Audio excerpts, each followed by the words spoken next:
guys, and welcome back to my channel. If this is your first time here, my name is Paulina. I got weight loss surgery in August 1st, 2019, and I am doing my 16-month post-op check-in Q&A. I can't believe that it's in 16 months post-op. It's been 16 months. But that's basically what this video is going to look like. I am waiting to get blood work done, actually. And I've been waiting for 2 hours.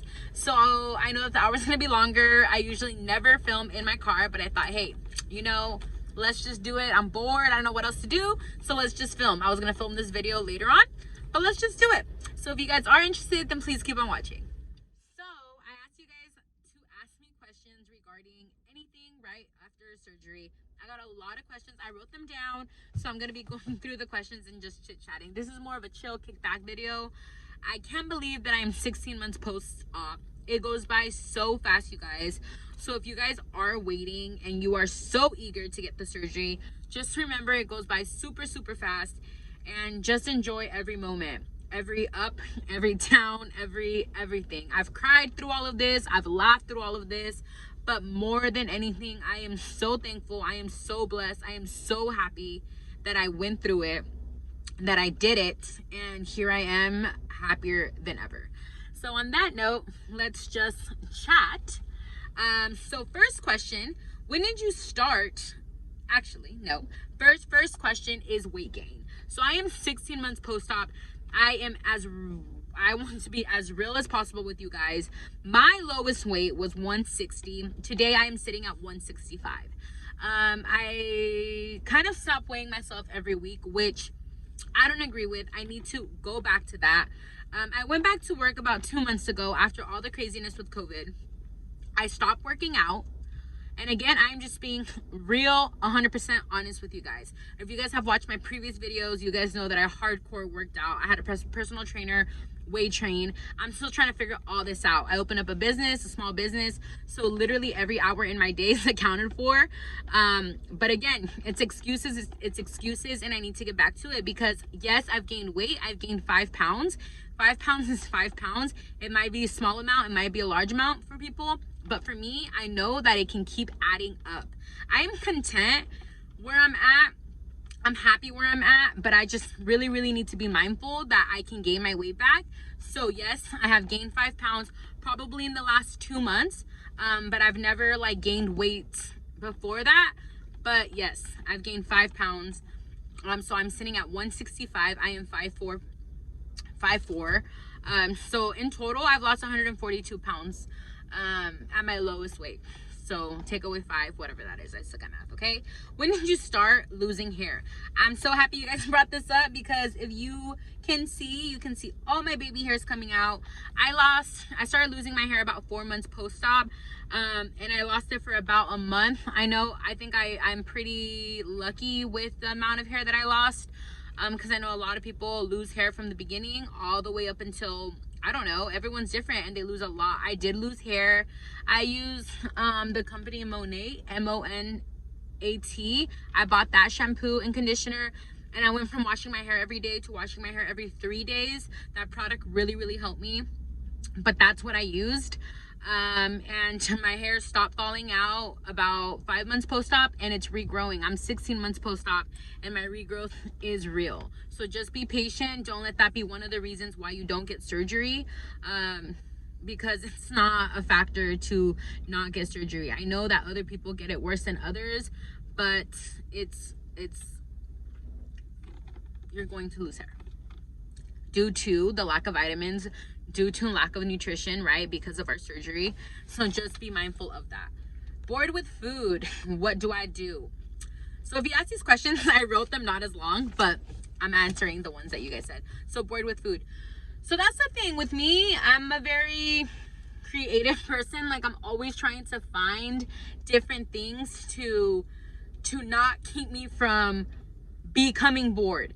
I get frustrated with myself because I realize now how much food there is in replacement of things, right? Pizza, cauliflower pizza. Mashed potatoes, cauliflower mashed potatoes, and they're bomb, you guys. You just have to look up Pinterest recipes. I stay on Pinterest. I find different recipes. I'm figuring things out that I like. There's literally a replacement for almost everything. Ice cream, Halo Top. There's just a replacement for everything, and you just have to really, really do your research. It takes time to meal prep. It takes time to do your research, but that's one of the most important parts of staying on track with this, because you can get like really, really bored with food and then you can just give in. So just go on Pinterest, look up those recipes. There's millions of recipes, but that's basically what I did and what I do to not stay bored or not get bored with my food. 4 ounces of food. Who told you to do that, and do you still do it?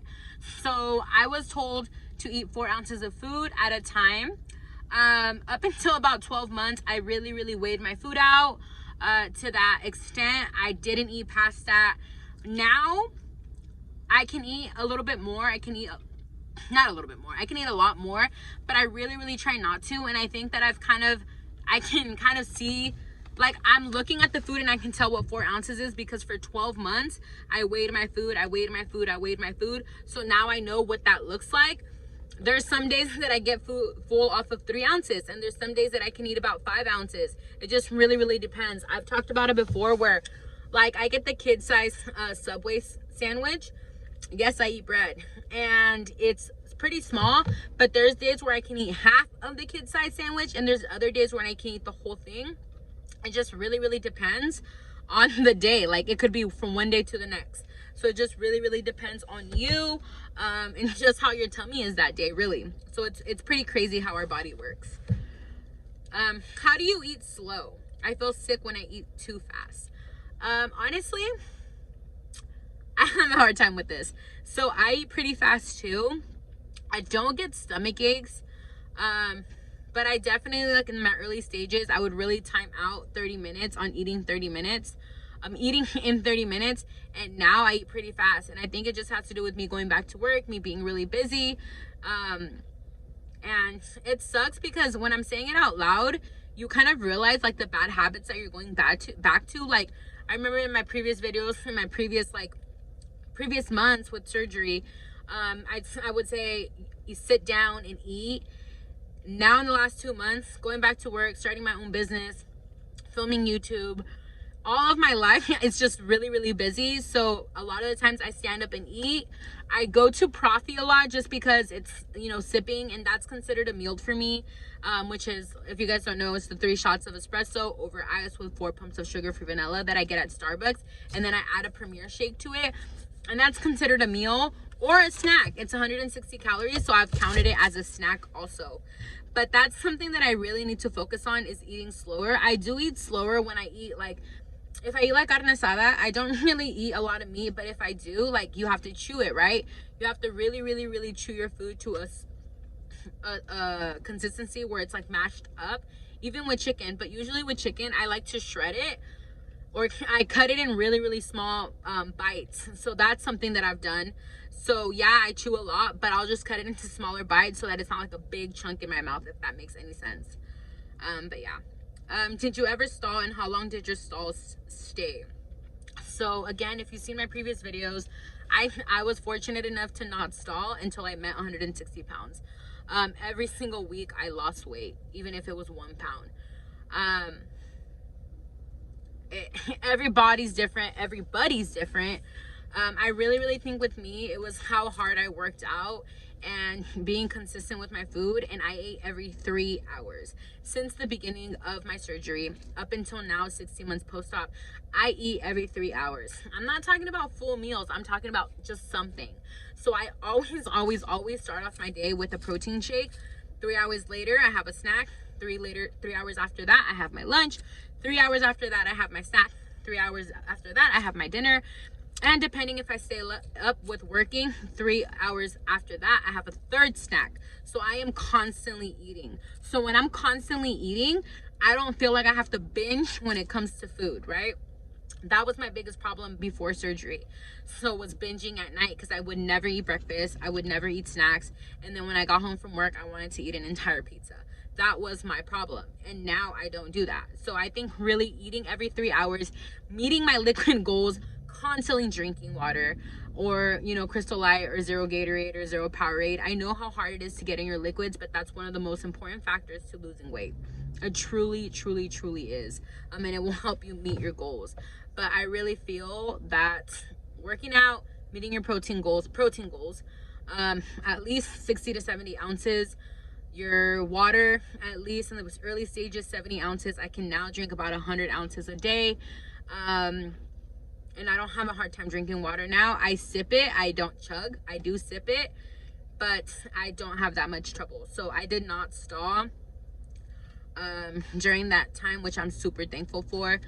But again, I feel like a lot of the factors that I did is what helped me not stall. But, you know, I've had a lot of people on my podcast that have stalled, and what they say, and I totally agree with it, is that your body sometimes is just not going to lose weight that day or that month or that week or whatever. You just have to be patient. If you're doing everything that you have to do and you're not losing weight, don't be hard on yourself. Just continue to do it and it will fall off. Okay, and be thankful, be proud, clap for yourself if it's 1 pound, clap for yourself if it's 2 pounds. It doesn't always have to be a 4 pound, 5 pound loss. Just be patient with yourself. Everyone's journey is different, and you really, really have to remember that.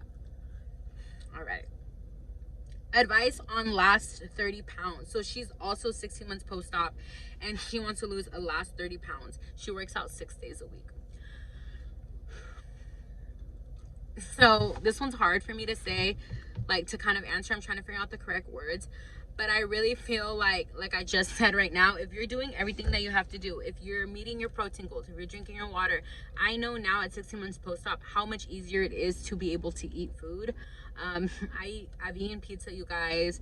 I've eaten pasta. I've eaten things that are not as healthy, and they go down fine, and I don't get sick. And I have to be careful because weight gain is a real freaking thing with weight loss surgery. It is real, and I have to be very, very mindful of that, and I have to be very, very careful with that. So my advice for the last 30 pounds is be patient. You've already lost weight. Your, you know, weight loss, we know that weight loss slows down after the 12 months post-op. We've known that. So just be patient, meet your liquid goals, meet your protein goals, and work out. You're doing that. You're working out.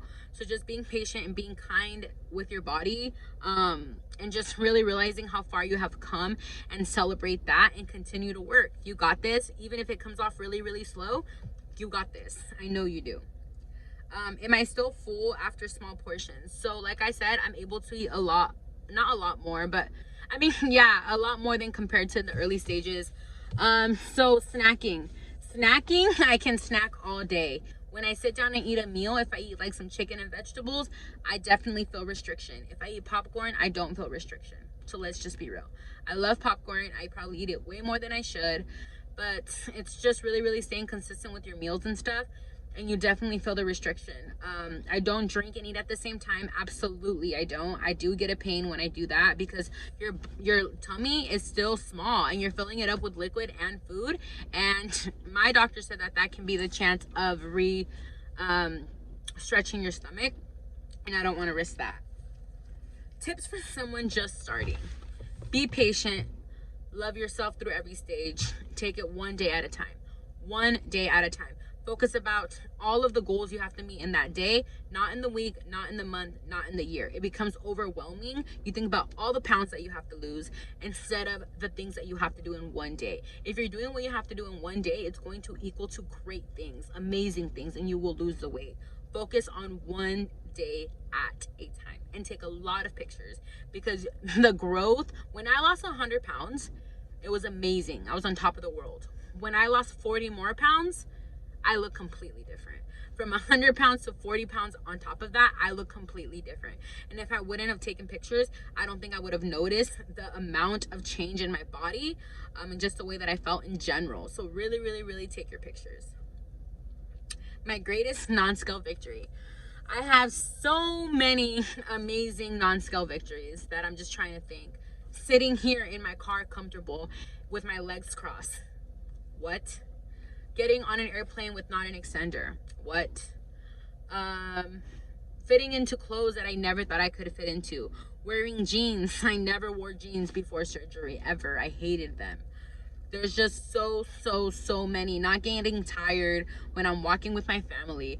Playing kickball. I played a freaking kickball game on Thanksgiving with my family. What?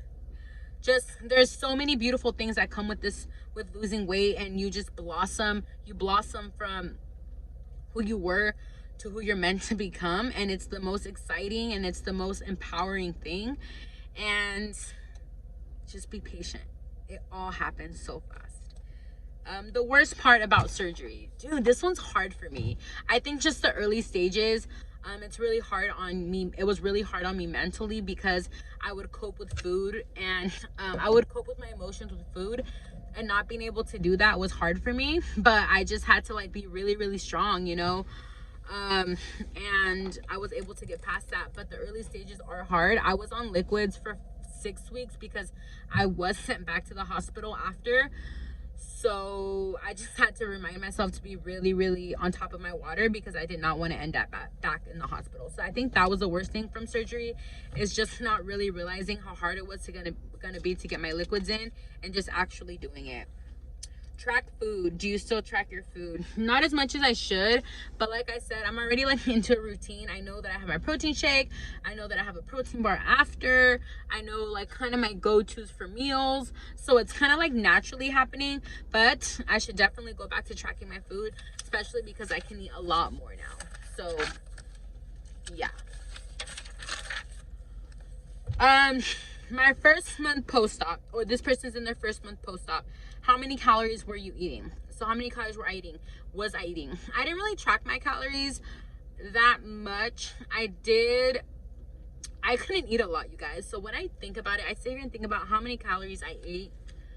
Probably close to like 500, maybe 400 and 500 in my first month. Well, no, my first month, it was actually way less than that, because I was on liquid, so I was on a liquid diet. But after that, like my second month, third month post-op, definitely like 300 to 400 calories, because I was eating so little. A protein shake took me hours to finish, or like in 2 sittings, you know what I mean? So it did take me long, and I was not eating a lot of calories. What do you tell yourself when you want to eat junk food? So there's days that I give in. There's days that I have hot Cheetos. There's days, I don't know why I'm so into like gummy bears. I love gummy bears. I'll give into it, but I really, really try not to make it a habit, and to make it like an everyday thing. Like I'll make it where it's like a weekend thing or something like that. But I just have to be strong. It's mind over matter. It's the goals that I've done. Like I said, I've gained 5 pounds. I have, probably in the last, I think like 2 months. But I really think it has to do with me not working out. But I really, really think that it's mind over matter. You can have those good things sometimes, you know. You can have a scoop of ice cream. Just be consistent, and just make sure that it's not happening all the time. And enjoy your life. You're working so hard to live a life that you want, and enjoy it. And if that means having a scoop of ice cream with your family, with your kids, with your husband, with whoever, do it. But just make sure that it doesn't continue like every single day. But be okay with it too. Something that I struggle with after I eat like a handful of hot Cheetos or ice cream, I tend to like be hard on myself, and I'm like, why did I eat that? You already ate it. Why dwell on it? You know, enjoy the moment and just look past it. What I used to do, and I used to fail, this is why I used to fail, was I would eat a scoop of ice cream, and because I ate a scoop of ice cream, I thought I can eat bad for the rest of the day, for the rest of the weekend. That's what caused me to gain my weight. That's something that I don't do now. It's hard. There's days that I want to continue the eating, right? Like if I get ice cream, I want it for the whole weekend. But it's just mind over matter. It's just, yes, giving in sometimes and enjoying life, but other days you have to be like, dude, all right, I had it on Friday, I can't have it on Saturday, I can't have it on Sunday. You know, it's just really, really making sure to monitor it like that. At least that's my opinion. I mean, comment down below if you don't agree. I know that there's some people that will never, ever cheat or have a scoop of ice cream or whatever, and that's fine too. I'm just sharing you guys what I do in my journey. What do you do when you see the scale go up? So this is the first time that I've ever seen my scale go up, and I got off of it and I got back on, and I was a little bit discouraged, but I knew obviously the reasons why I gained the weight, and it was because of going back to work, not working out. You know, it just takes a toll on your body, but it's life. But I also have to remember that life is going to happen regardless, and I cannot let that be the reason why I gain weight back. So I did feel some type of way, and now I'm getting back into the groove of things. I still haven't incorporated working out, but I absolutely have to. Even if it's just going for a small walk, there's really no excuses. I am really busy, but there is no excuses. There's a teacher at my school that goes and walks the whole fence perimeter, and I told her the other day that I need to do that. And if that's what I do for working out, then that's what I need to do for working out. What do you, oh, laxative. So I don't struggle with having to use the restroom. I did struggle, I think like 6-month post-op, and I did the aloe from Herbalife and their probiotic, and it helped me so well. I did it for like a good 2 weeks, you guys, for it to really help me. I still do the aloe every morning with my water. I do the aloe with my water, and it helps my tummy. It just helps. I don't do the probiotic anymore because I'm not struggling with having to use the restroom. But I don't do a laxative. But if you're absolutely having trouble, make sure you're staying on top of your water and asking your doctor, because they can give you a medicine for it. But then after that, I think it's just creating a system or routine that's going to help you. So like for me, it's the aloe with the water, and it's amazing. It helps me so much. How much can you eat at one sitting? I don't really measure my food out now, like I've explained, but I can definitely eat more than I could before. But I really try not to. And then if I still measure on the scale, so like I mentioned, I don't measure anymore on the scale. It's more like I can kind of look at the food and see, I kind of know what the measurements are now because I measured for so long.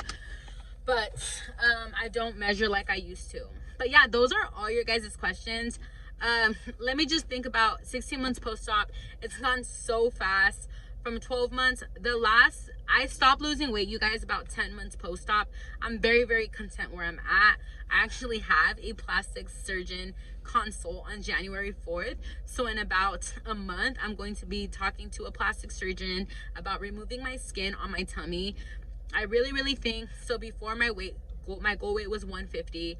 I really think that my tummy weighs at least 10 to 15 pounds. It's crazy because even when I got to 160, it's 5 pounds less than I am now. My face right now, I still feel is really skinny. When I smile, I have these smile lines and stuff, and I know that's part of losing weight. But even looking at pictures with like 5 pounds less, my face was more carved out. And I mean, I personally didn't like the way that I looked. If I get down back to that, awesome, amazing, but I'm not stressing it. Of course, I'm staying on top of all of my routines, all of my good habits and stuff, but I'm not stressing, you guys. I'm living my life. I'm enjoying it. I've worked so hard. I work so hard now, and being able to go and talk to a plastic surgeon and kind of get that ball rolling, I'm really excited for it. So we'll see what happens with that. But I know that's a completely different ball game. I talked to so many girls that lost the weight, get plastic surgery, and that's a whole other amazing experience, because yeah, now I get to wear clothes that I like, but not all of them, right? I want to wear those cute jeans and tuck in my sweater and all that stuff, and I don't, because I have a big pouch of my loose skin that I've worked so hard for, and that's what I just have to remind myself. There's been so many amazing doors that have opened. Starting my business, I've so much. If you haven't yet, follow me at Sip and Profit Creations. But I'm creating personal tumblers, and that is something that I've thought about for so long, and I just did not have the courage to do so. I didn't have the courage to do it. It was a fear of mine, and I can connect it to my weight. You know, I was a very outgoing person. I was a very friendly person, I just had a lot of friends. I talked to everyone, even when I was 304 pounds. But now I am not scared of just taking a leap of faith, and I'm taking a leap of faith with my business. I've been open like 8 days, and I can't even explain to you guys how many orders that I've gotten. So much love, and I'm just so thankful. So this surgery has just opened up so many windows. I mean, so many doors for me, you guys. I really feel that I'm at the best state of mind that I have ever been. I am so grateful for all my family and my friends that have supported me with all of this, and just keep supporting me with all of this. And if you are scared of surgery, it is okay. It is a full surgery, but just remember that it is worth it, and you're doing it to help yourself. If you have people that are putting you down, it's more than likely because they wish they could do it, because they're struggling with their own self-image. You need to really think about that. This is your life, your journey. If you have, I'm sorry, but let's get real. If you have a significant other that just completely is against it, I don't think that that's really the person for you. And again, that's just my opinion, but I just feel like sometimes people don't want you to be your happiest, or at your best potential, because it's a self issue. They're intimidated, you know. You might lose friends, you might, you know, it's just life, but life is so short. Live this life for you and for your family. And I promise you, me losing the weight has made me a better person overall, a better wife, a better friend, a better sister, a better everything, every title that I am. And I'm just so thankful and so blessed. And even just sharing my story on YouTube, it's been something that's amazing. I have 3,000 followers now. I started on January 1st, and just the love in the community is amazing, and it's what keeps me grounded, and it's what keeps me motivated every single day. So yeah, you guys, if you guys haven't, if you're not part of the family, subscribe to my channel. I would really appreciate it. I post podcasts every single Wednesday with a different person that is either waiting for weight loss surgery or has gotten weight loss surgery, and we just talk about their journey. Everyone's journey is different, so that's why I love to have people on there, because they share their journeys and there's always someone that connects to it. So yeah, you guys, if you haven't yet subscribed to my channel, like this video, comment down below your concerns, what you're excited for. Are you waiting for surgery? Have you gotten surgery? I love to hear all of your stuff, and I always try to comment back. So with that being said, you guys, have a beautiful Sunday, and I will see you guys on my podcast on Wednesday. Bye.